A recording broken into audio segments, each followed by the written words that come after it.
Hello students, are you enjoying the summer camp? Yes, I can see from your charming faces. Now today I am with different activity. Have you heard about tug of war?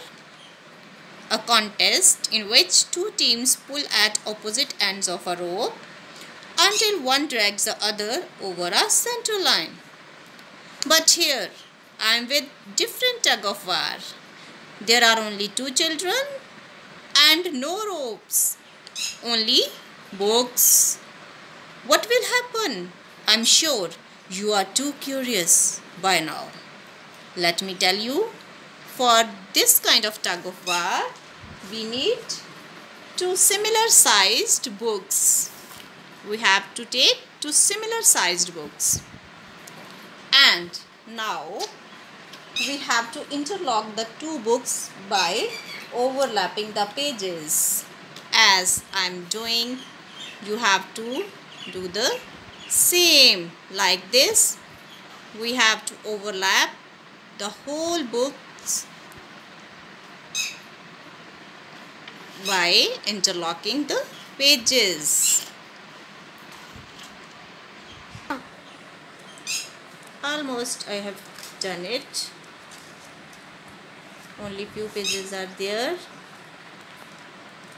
I am interlocking the books by overlapping the pages of the two books. You have to do the same.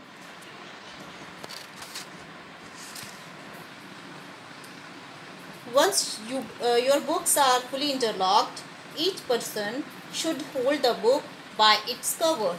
Now pull firmly to separate the books like this. But you observe, the books are not separating. We are trying to separate the books, but books are not getting separated.